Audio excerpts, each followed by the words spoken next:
Në fillim donim të thonim se periudha e marrë në shqyrtim nga ne, që përfshin shekujt 6-11, quhet shpesh dhe mendoj në mënyrë dhe të papërshtatshme si periudhë e errët e historisë shqiptarëve. Kjo fillon me shekullin e dytë, kur Ptolemeu e Aleksandris sjell në gojë emrin e një fisi i lirë, Albanoi, dhe të kryeqendrës tyre Albanopolis.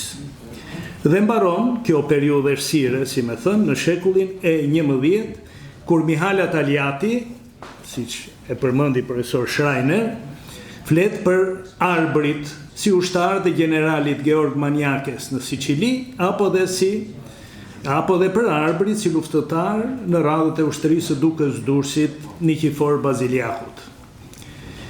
Megjithatë, është thënë se as të parët e as të dytët nuk kanë të bëjnë me shqiptarët. Albanët e Maniakes pas kanë qenë norman, si thot studiuesja Era Vranusi, apo ka më larg, ata ishin mercenar skocez, siç ka dashur thot studiuesi bullgar rusi Stoikov. Aberacione të tilla janë bërë edhe për sa i përket albanëve, arbërve të këtij krahu të Adriatikut, që ata ljatë e burime tjera bizantine, perëndimore e slave të pas shekullit të 10 i përmendin në vënjimësi si popull, to ethnos ton albaniton, madje edhe si kombi madh, major nacio, thot Guglielmi Adës, arkipesh viti i Varit në vitin 1331. Është thënë se edhe në këtë rast emri Albani, Albanoi, Arbanas i përmendur në këto burime nuk është një etnonim, që ka thjesht një derivat i emrit geografik, arbëri, Albanon. Kështu hapet rruga edhe për të thënë, për të shkuar më tej dhe për të thënë se në shekujt e zbrastirës dokumentare në Thonjza, shekuj 2-11, banorët të arbrit nuk pas kanë qenë as ilirët e djeshëm e as shqiptarët e sotëm. Pas kanë qenë slavët, apo vlerët, si thot Ivan Bozic, apo akoma më shumë Predrag Komatina, apo besët e dyndur aty, do më thënë trevat tona në shekull e 9, si thot Gottfried Schramm. Historiani e gjeografi prusian Konrad Manert, që në vitin 1812 e konsideroi edhe vetë njoftimin e Ptolemeut për albanët si një interpolim të mëvonshëm nga dora e dikujt, thot ai, citoj, që donte të provonte origjinën e hershme të emrit arbëri, Albania. Çka u hodh poshtë në kohën e tij nga të gjithë studiuesit. Megjithatë, ndokush vijon t'i referohet Manertit, a thua se ekzistenca apo mos ekzistenca e hershme e arbërve në Trojë ku jetojnë sot, e gjithë ditën, varen nga mendimet pa bazuara të pa provuara si ky i Manertit në fjalë, që mund të mirëkuptohen për nivelin e mangët të dijeve, që mund të kishte ky historian e gjeografi i shekullit të 18, por nuk justifikohen për studiues të njohur e të mirë informuar të ditëve tona, si ata që përmendëm më sipër. Në fundit, edhe si kur fare mos të ekzistonte Ptolemeu,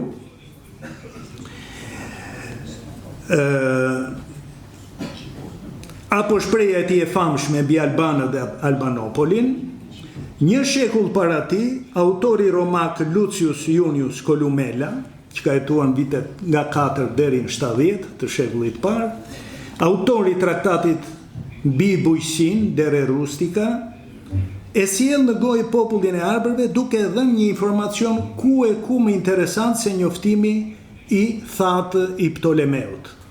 Thot Columella, citoj, si kundër ata individ që e braktisin shtëpinë e tyre për shkak të ligësisë të fqinjve, po ashtu edhe popujt të tërë, si Akejt, Hiberët, Albanët e Sikulët, për të mos folur pastaj për popuj edhe më të lashtë, Pelazgët, Aborigjenët dhe Arkadët, të cilët, thot ai, ne i konsiderojmë e tritan, të gjithë ta u detyruan të braktisin tokën amtare e të kërkojnë një adet tjetër pasi nuk mundën të duronin fqinjët e tyre të ligj. Mbyllet citati. Këtu kuptohet qartë se kemi një histori të tërë në një frazë të tillë, por kuptohet se jemi në kontekstin e popujve mesdhetar e nuk bëhet fjalë as për albanët e Kaukazit apo albanët e Skocisë. Arbrit, albanët, rënditen këtu mes popujve më të lashtë të mesdhellët, çka tregon që në atë kohë, në shekullin e parë, në kushtet e një sundimi tashmë 2 shekullor romak, albanët kishin fituar një rol primar e përfaqësues midis fiseve të tjera ilire.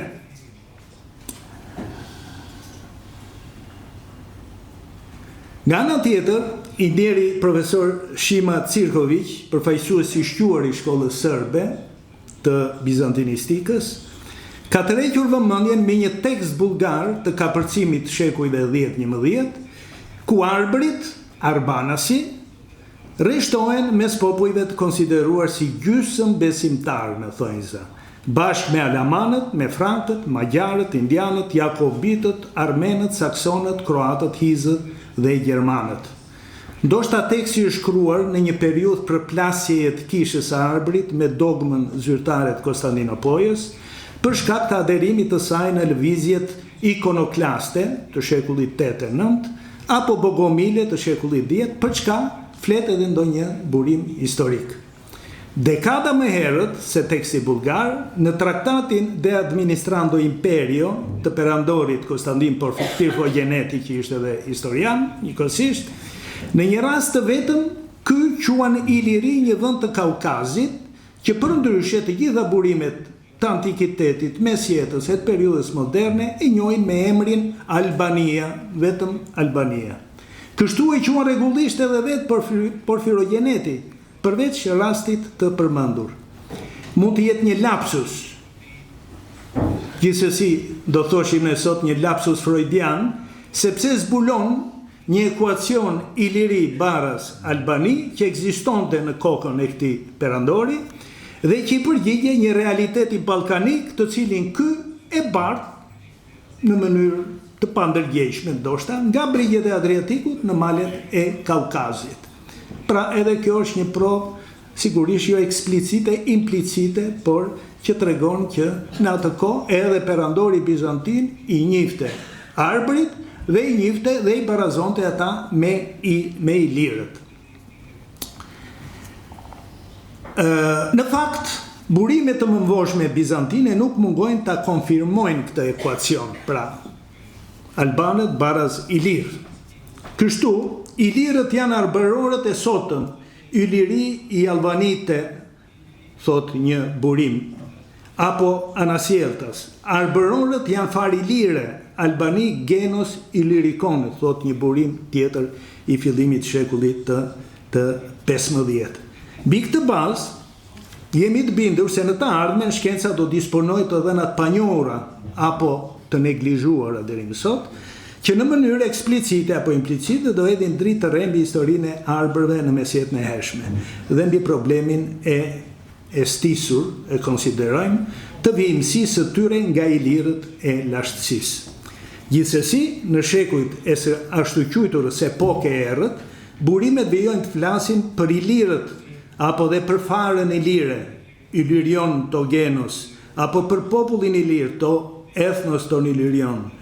Në shekullin e 6, Murgu Kozma shkruante se ilirët, ashtu si grekët, dalmatët e popujt të tjerë të Europës, bënin pjesë në bashkësinë e atyre, citoj, që besonin e përhapnin fjalën e Krishtit si dhe pranonin ringjalljen së vdekurish. Mbyllet citati. Porfirogeneti në shekullin e 10, Ana Komnena në shekullin e 11, Eustathi Selanikut në të 12, Pahimeri në shekullin e 13, apo Skutarioti e Kritobuli në shekujt 14-15, para pëlqejnë akoma të i drejtojnë termave ilirit për vendin dhe ilir për banorët, në një kohë kur etnonimet arbëri dhe arbëror, Albani albanenses, bizotronin burimet bizantine dhe në ato prendimore.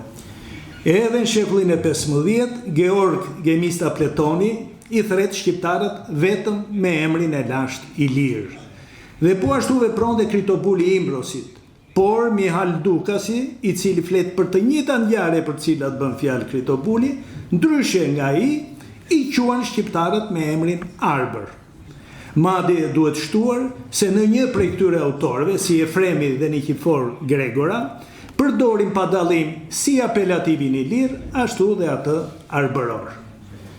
Nga ana e tij, Georgios Skolarios, ndërsa flet për Ilirët, madje edhe për popullin e Ilirëve, adheun e tyre ai e quan arbëri, arvanitia. Në mënyrë të ngjashme, vetë Porfirogeneti në shekullin e 10 apo Ataliati në shekullin e 11 vijojnë t'i quajnë me emrin e vjetër përkatësisht romak ose latin popullsitë e Gadishullit italik, që do ishte dashur t'i quante italian apo italik. E po ashtu në shekullin e 15 grekët e ateshëm thirren ndonjëherë me emrin Danai, që përdorin për ta Homeri dhe Virgili.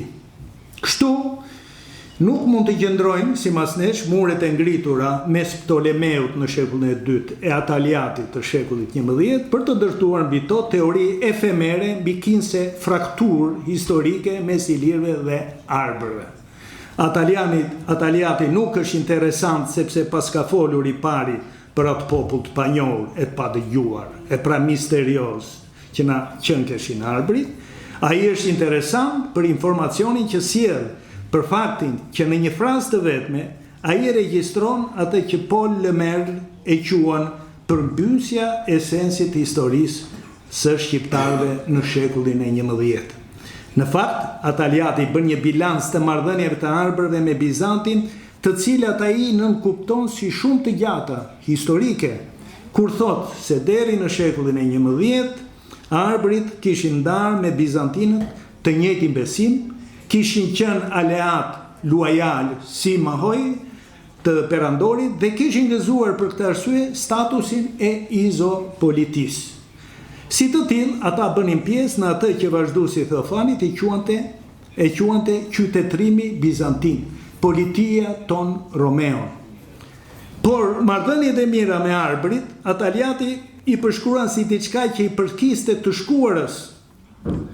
Në kohën e tij, arbërit kishin ndruar rrugë dhe siç thot ai, nga aleati ishin kthyer në mënyrë të parësyeshme, pa paralogos, pra në mënyrë të parësyeshme në kundërshtar të Bizantit. Pra kemi një thyerje. Sigurisht, edhe mas shekullit 11 ka patur pauza marrëdhëniesh normale midis arbërve dhe Bizantit, si për shembull në kohën e Emanuelit par Komnen, 1143-1181, kur bashkësive qytetare, dinjitarve arbëror ju njohën privilegje të drejtë autonomiste mjaft të gjëra, siç flet dhe profesor Schreiner në një artikull të hershëm të tij, Der Dux von Albanien, në të cilin flet për një Sebast Konstantin Duka, unë gjykoj se është nga këto treva tona, të cilin perandori e kishte emëruar duk të gjithë Diokles, të Dalmacisë, të Kroacisë dhe të Arbërisë, sepse kishte kontribuar në rrethimin e gjatë të Ankonës, pikërisht nga Manuel Komneni. Unë po lë pjesë të edhe një minutë kohë do më jepni. Nga momenti që perandori Justinian I parë filloi pushtimin e Italisë, pra po I referojmë asaj thënies së Ataliatit mbi simahin, mbi aleancën që kishte Bizanti me shqiptarët. Pra, në moment që perandori Justinian I parë filloi pushtimin e Italisë në vitin 535, provincat e Epirit të ri dhe Epirit të vjetër u bënë një bazë operacionale me rëndësi strategjike të jashtëzakonshme. Në ato territore, Justiniani rekrutoi trupat ilire, të cilat u përdorën gjërësisht prej tij, si në Dalmaci kundër gotëve, ashtu dhe në Itali gjatë fushatës për pushtimin e saj në vitet që tham 535-555. Rruga Egnatia dhe daljet e saj në portet e Durrësit e të Vlorës siguronin transportin e trupave e të furnizime në mbështetje të kësaj fushate 20 vjeçare. Përjedhoi, perandoria I kushtoi rëndësi të posaçme mbajtjes me çdo kusht të këtyre territoreve, ku bashkoheshin nyjet nevralgjike të pushtetit bizantin, këndej dhe andej Adriatikut. Në periudhën më dramatike të historisë, në shekujt 3-6, trevat ilire I dhanë Romës dhe Bizantit perandor e strategu ushtarak ndër më të shquarit. Siç konstaton Theodor Mommsen, atko ilirët u bën një faktor I rëndësishëm në mbrojtje të perandorisë romake nga dyndjet e popujve. Ata I luajtën këtë rol edhe në kohën e perandorit Justiniani I parë, me origjinë nga Tauriziumi I Dardanis, I cili bashkë me tungjin Justinin konsiderohet me origjinë ilire, Yliri Genos, nga Prokopi I Cezares. Në kohën e fushatës madhe të gjatë pushtuese në Itali, burimet nënvizojnë numrin e madh të trupave ilire, të dislokuara aty me atë rast. Të racës ilire, Ilirios Genos si ishin dhe komandant të shquar të ekspedicës ushtarake në Itali, si Vitali, që quhet strateg ilire, apo Nazari, komandant trupash ilire. Madje është folur për origjinën ilire dhe të kryekomandantit të ushtrisë bizantine, Belisarit. Këtë e thot vetë historiani I oborit Justinianit, Prokopi Cezares, sipas të cilit Belisari vinte nga një vend me emrin German, diku midis ilirëve dhe thrakëve. Sot ekziston një fshat gjermen apo jo, pikërisht në këtë vend, midis ilirëve dhe thrakëve, thot ai, po themi midis në kolonjën ton, pra, I cili të kujton këtë emër German që Prokopi I jep vendlindje së Belisarit. Në periudhën e dytë të historisë të Italisë bizantine, asaj të shekullit 9, për cilën unë kam vetëm një frazë tani se s'mund të zgjatem, përveç forcave ushtarake arbërore, që vazhduan të jenë në shumicë në Italinë bizantine, na dëshmojnë edhe individ arbër, ushtarak, klerik, apo zotërues të pronave ushtarake, stratiotika, këtë emëta. Ata mbajnë emra që në atë kohë ndeshen rëndom edhe në Shqipëri. Si, për shembull, sjell ca emra, Vasil Zgura, që ishte presbiter, një tjetër presbiter Shpani, Dom Gavileti, një që quhet del hersi murg, hersi presbiter dhe hersi prior. Familje që e gjejmë në Durrës në shekujt e 13 edhe më vonë. Joan Krispi, edhe ky kujton një familje shqiptare. Konstantin Mele, Leon Gjoni, Sergj Dardani, Epifan Maqedoni, Nikol Gici e të tjerë. Disa prej tyre, si tham, kryenin dhe funksione apo mbanin tituj të rëndësishëm në kuadrin e temës bizantine të Kalabris, si Komiskor, Trumark, Lisorg, Antipat, që ishin pikërisht tipik të hierarkisë ushtarake në sistemin bizantin të temave. Faleminderit.